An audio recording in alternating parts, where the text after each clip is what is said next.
Is Monica McNutt. You're dead to me. Phrasing. Sorry, not you guys. Saquon, dead to Tiki. Free agency negotiating day 2, and the headline, Derrick Henry to the Ravens. Wow. And also Wembayama postered. But nobody posters anymore, so it's more like cell phone background wallpapers. Let's go around the horn. Start posters again, I think. There you go, Tony. Story or infamy? Derrick Henry to the Baltimore Ravens, a move you could just see happening, officially, unofficial, but will happen when it can happen.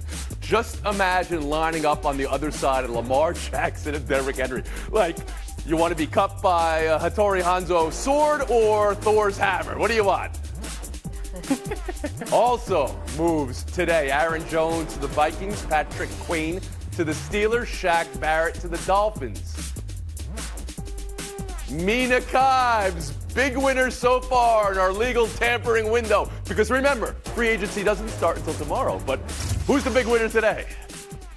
Yeah, I mean, the biggest spender doesn't always equate to the biggest winner, but it's hard not to go with Atlanta signing Kirk Cousins to be their quarterback of the future because it immediately vaults them into playoff contention. They are correctly now the favorites to win the very winnable NFC South.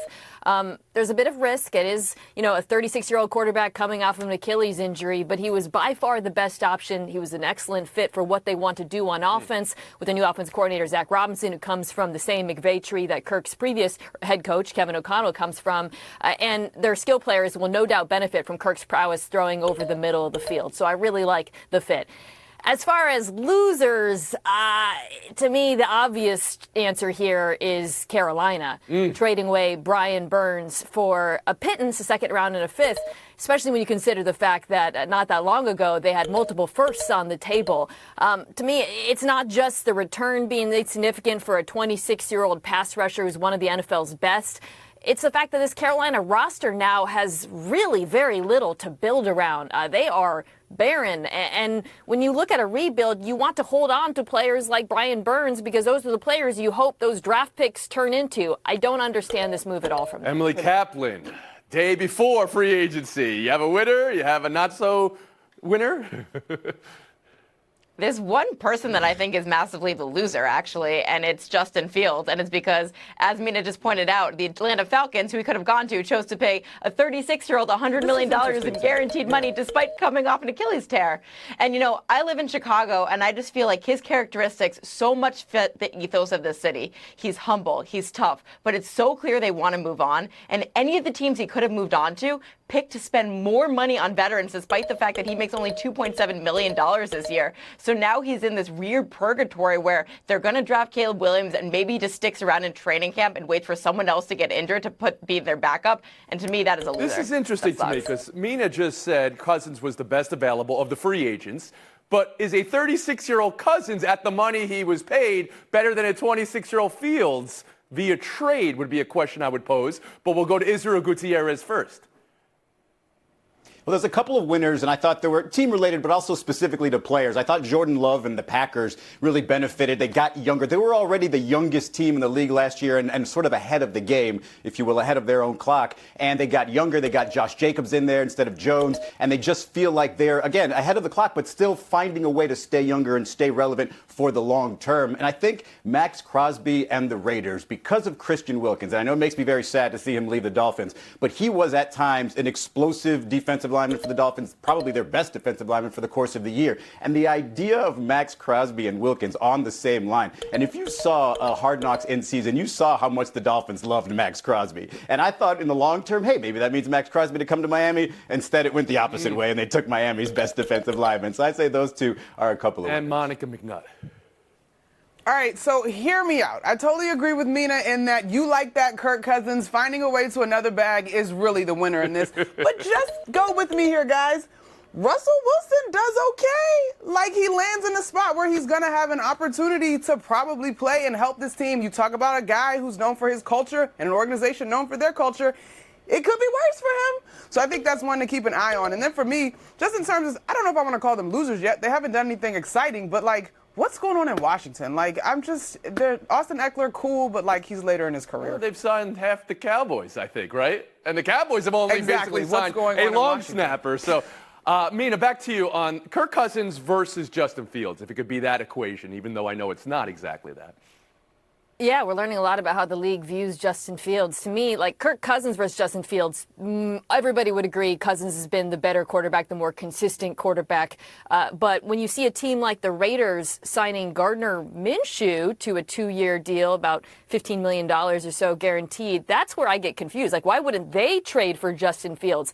There is obviously some, I think, concern about the fact that when you trade for him, you're likely to have to make a decision about the 5th-year option. So he does cost more money because of that. It's over $20 million. But the upside there to me is so much greater than the likes of a Minshew. I don't understand but that. But even Atlanta specifically, Cousins at 36, coming off an Achilles, versus Fields at 26 on a different pay scale.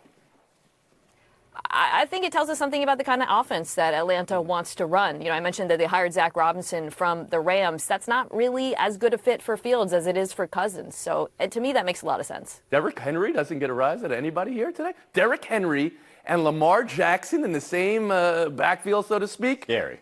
Please, Gutierrez, tell me what the Ravens just did. No, I mean, the Ravens made themselves a nightmare on the goal line. Like, which one are you going to defend? The best, the most lethal quarterback at that position, or with the ball in his hands running the rock, or Derrick Henry? It just sort of gives them a lot of options by the goal line. And if I could sort of combine thoughts here from Monica and Mina when it comes to the Steelers and Russell Wilson, I do agree with Monica there. But that's the team that I wonder, why didn't they go after Justin Fields? Why didn't they just sort of divvy up and give some draft picks away, maybe a player? Yes, but we're talking about Derrick Henry. Please. Derrick Henry and Lamar Jackson, or Jalen Hurts and Saquon Barkley. Better duo that just came together, Mina Kimes. I would go with Lamar and Henry just because of Lamar, honestly. And also Henry in that situation, it's an excellent place for a running back, not just because of Lamar, the offensive line, although they had some guys walk out the door. Running backs do tend to prosper there. And I think the combination of him and Keaton Mitchell, you shouldn't forget about that explosive young rookie coming back from injury will be a really nice pairing. Running back movement over the last 2 days. Something I want to get your take on. Saquon Barkley went to the Eagles. It led Tiki Barber, former Giant great and current WFAN radio broadcaster, saying, "You're dead to us, Saquon. Good luck out there. You're dead to me." Barkley LOL'd that, not out loud, but in social media form. At the same time, Aaron Jones was cut by Green Bay. The reporting looked as if he'd take a pay cut, but no, he was cut, flat out. Ryan Grant, former Packers running back, posting that the idea of loyalty is a thing that doesn't exist in the NFL. It's absurd. LOL. Again, not out loud exactly, but over social media. Similar situation for Joe Mixon, traded today by Cincinnati to Houston. Last year, he took less money to stay with the Bengals. Now he was sent to a new team as the league year begins. Israel on money, loyalty, cuts, and moving. How do you review it all at the running back position? Well, I don't think this is some sort of new philosophy on running backs based on last year that all of a sudden we're going to pay the running backs. This is more of just the salary cap going up and them being available to receive some of this money. But I do think the Saquon Barkley and the Tiki Barber thing is laughable. It sort of goes to show you that even if you played the game, our perspective might not be real because, back in Tiki Barber's day, they valued running backs a lot more. And he just saw Saquon Barkley get treated the way he was treated by a team. And he gets a bag for 3 years and all of a sudden he is dead to him. Like, what does that even matter? First of all, and the thick green line that he put down that he supposedly crossed, I mean, it doesn't make any sense. I don't even think of the Eagles as the Giants' main rivals. So to me, Saquon Barkley better off getting away from all Emily Kaplan? Yeah, in the grand scheme of things, all we've been talking about is this long, slow death march that the running backs have been on. And right now we're seeing a little bit of a reprieve, like as he said, because the salary cap is boosted. But at the same time, their salaries have been largely stagnant. I feel like this is also a byproduct of this 24 running back class just being weak. So that's why a lot of these guys are getting paid. And the biggest thing is that they're getting paid in not the markets that they wanted to, right? Saquon wanted to stay with the Giants. They just didn't really, they toyed around with him. Aaron Jones wanted to stay with the Packers. They just chose to go younger and with somebody else. As it pertains to Tiki Barber, part of me wants to feel like this is the old, disembattled, running back who retired 1 year before the Giants won a Super Bowl and therefore is bitter towards the young guy. But we have to take Tiki Barber for what he is. He's a sports media guy giving a sports media hot take on radio, and that's why you kind of can just roll your eyes at it. And I understand why Saquon's upset because, again, the Giants toyed around with him. He got much more guaranteed money with the Eagles. In Tiki's defense, he was laughing. I think he was kind of joking about it. Maybe there's some bad blood from previous takes there. I will say this about the running backs and the contracts that we're seeing. A couple takeaways for me. One, money is fake. Money is fake. These contracts are largely fake. I think the fact that we're seeing so much mobility is a reminder that you have to look at the guarantees. I look at a deal like the one that Green Bay gave to Josh Jacobs. It comes in 4 years, $48 million. It's a 1-year deal. And that's partially why we're seeing all this mobility, because all these teams were able to get off these contracts. The other thing is I think fit seems to matter more to these teams than just taking the best running back available. I think it's why you're seeing a lot of these backs find new homes. It's why I love Derrick Henry with the Ravens. It's just a really good fit. And sometimes a running back might be more valuable to a different team because of that fit. Monica McNutt, your read on it? Money, I don't know that is fake. I understand the contracts, as Mina just so eloquently explained it. But you're fired as our agent. That's what you are. Loyalty is absolutely fake. And I think when we look across sports, these guys have to do what they believe is best for them. As far as Tiki and Saquon in particular, he played in a different era, high value of running backs. He's now a broadcaster in a different era where these guys hear everything. I don't know how deep this goes. I'm not super mad at him, but I didn't love it. Real last word after the horn. It's birds that are fake, not money. But no, Tiki, I know he was laughing, but he is like that kid in an argument that goes too far and like insults your mother and then says, oh, no, you weren't supposed to take it that way. Oh, don't be like that. Come on, he went too far. This comment is nonsense. Maybe it's greener pastures for Saquon in Philly greener pastures after the way the Giants handled it. Though he got paid by Philadelphia basically the same money Darnell Mooney got from Atlanta to play wide receiver 3 for them. We'll take a break here. Buy or sell next. Welcome back to Around the Horn, brought to you by Chase. Coming to you from the Seaport District at Pier 17. Buy or sell one. Matt Rempe on Jonas Siegenthaler. The Devils want a suspension. It was a game misconduct. Rempe's second versus Jersey in his 10 career games total. He had a phone hearing upcoming with the NHL. Emily, buy or sell suspension worthy? Yeah, this is a 1-2 game suspension to me. You can't extend your elbow like that. But when he's waving goodbye, that irked off Curtis McDermott, who ironically I feel was acquired by the Devils because they didn't have an answer to Matt Rempe when he had a clean hit on Nathan Bastian a couple weeks ago. So the challenge for this kid who's a Colts hero now is how do you stay effective but stay available on the ice? How do you toe that line? Because he's trying to make the playoff roster, so he's got to figure that out quick. Well, you're seeing an arms race and an elbows race among teams now trying to match up with Rempe as the Rangers have added him. Israel Gutierrez. They were chasing him all night. Yeah, I mean, it's definitely a suspendable offense here. Only 10 games, and he's already got a history, so they probably go a little harsher on it because you could almost see this coming. And he is towing the line there, like Emily said. Can he be the tough guy? Can he be a bad guy? Or can he come into the league and just immediately be hated because he's crossing the line too soon? The elbow to the face, kind of a bad sign. Monica, is this a suspension-worthy hit? I mean, yeah, the NHL is sensitive about the head clipping stuff, but also he's very beloved by his teammates. He's cast this reputation as an enforcer. Like, I think you roll with the suspensions, it adds to the lore. The Garden has chanted his name plenty of times, so they're in on this guy, it seems like. And this just seems like a little too Well, far. follow-up question, Monica. Do you see a distinction between the fights and an illegal hit like this?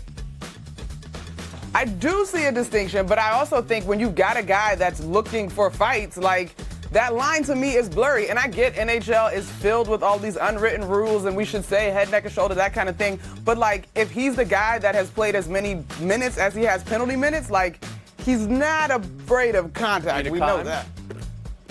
Yeah, I think this kind of captures how precarious that line we're talking about is when it comes to sanctioned violence in hockey, because on one hand, everybody loves it. He's becoming a cult hero. And then on the other hand, the second he crosses the line, he becomes actually a risk and a bad use of roster for this team, which is, by the way, why hockey had been on the decline, or pardon me, fighting had been on the decline in the first place. The teams didn't want to spend roster spots on enforcers as the game got faster and more skilled. Buy or sell two, stay in New York. Aaron Judge, an MRI on his abs. How often do you hear that?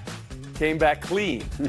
Garrett Cole, MRI on his elbow. No report yet on that. Boone says more tests are coming in the next few days. Opening day, 19 days away. Israel, buy or sell panic for the Yankees even before the season? Well, if you're going to pick two people to choose to create panic, it's probably going to be Garrett Cole and Aaron Judge. Yeah. I'm not too concerned. One, Aaron Judge said the MRI was clean, said it might not be a huge issue. He's still dealing with his toe thing as well, so he's probably not going to be 100% all season long, but this abdomen thing doesn't seem that... Well, if he's not 100% all season long, is that not something to panic about, Israel? I mean, 90% of Aaron Judge is better than most. The other part about Garrett Cole, though, with his injury, if it is more serious, Blake Snell's out there available. There are other pitchers out there available that they can still sign to replace him if they find out that it's a serious long Monica McNutt? Don't penalize me for this, Tony, but New York is already on edge over injuries. Check out the Knicks. I know that's split when it comes to baseball and the other team in town, but injuries are a big deal. It's okay to panic. Start doing your breathing exercises now. This is a big deal. Aaron Judge is in year 2 of a 9-year, $360 million deal. That money Last year, isn't he missed fake. 2 months. He's 31 years old. Of course I'd be concerned. This deal was already risky, and increasingly it looks like it might have been too much so. And Emily Kaplan. I'm going to give Monica some reprieve here. I'm going to compare it to my sport with a lot of unwritten rules. The rules are very clear in baseball, especially with a team like the Yankees. If you spend this money on these two guys, you need them available. And without them, they're a very mid-team, maybe no better than the Red Sox. So it's just the murkiness of both of these timelines that would give me a If lot of there pause. is another Cy Young pitcher still available, do you not just replace one Cy Young with a different Cy Young if he's going to be out for a while? That seems something a team like the Yankees could do. We'll move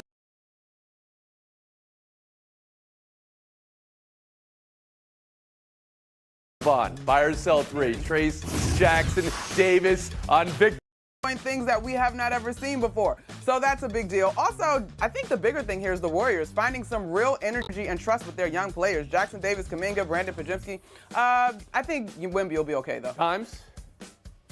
I'll give the poster an A. He kind of held his opposite hand. Wemby hand checked him on the way there. But, he's Wemby. He's gigantic. It's obviously an achievement to tackle him. As far as the call, maybe a B? I don't know. I would have gone with he's French toast when he got him.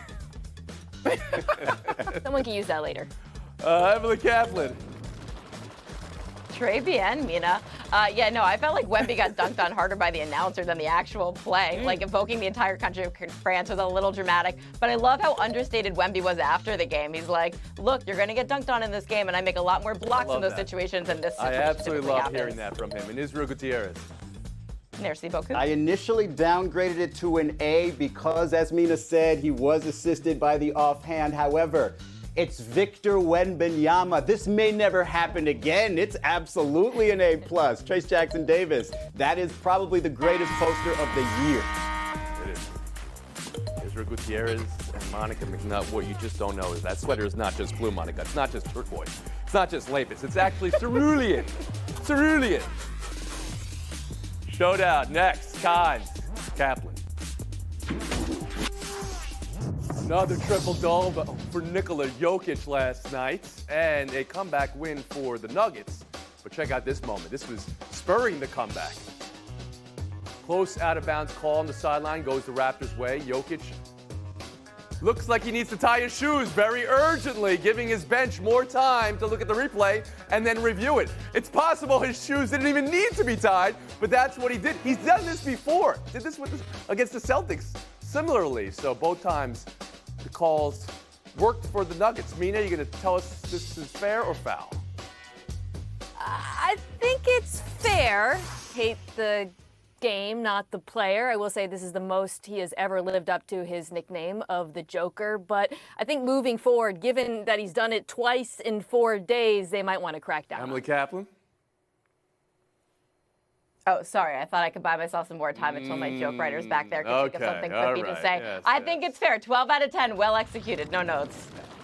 So we have a French toast joke earlier in the show, and we have this one right here from Kaplan. Well, we'll give her the point. We'll move on. Novak Djokovic losing at the BNP Paribas Open, round of 32. Who did he lose to?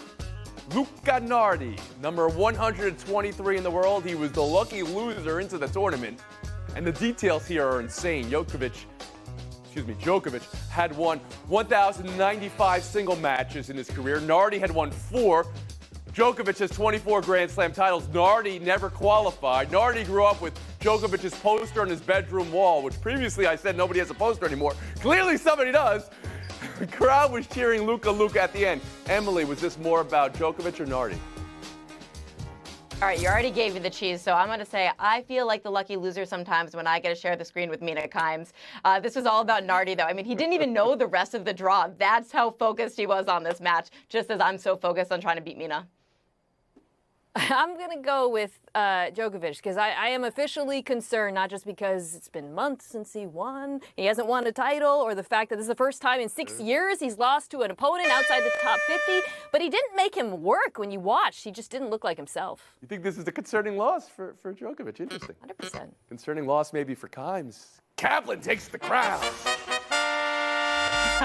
Let's go. So it's just the NHL trade deadline, and the Vegas Golden Knights, surprise, surprise, have figured out a way to game the system in the NHL. Here's how they do it. It's not putting their captain on LTIR so they can spend his cap space. In the spring, they become buyers when other teams feel depressed on their assets and are willing to retain money. And then over the summer, they just make unemotional moves and they trade away players, and it's fine. You live like there's no tomorrow. That's the Vegas ethos, and that's when they won their Stanley Cup in 5 years of existence. Live like there's no tomorrow.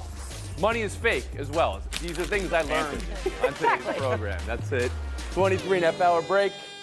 See you tomorrow.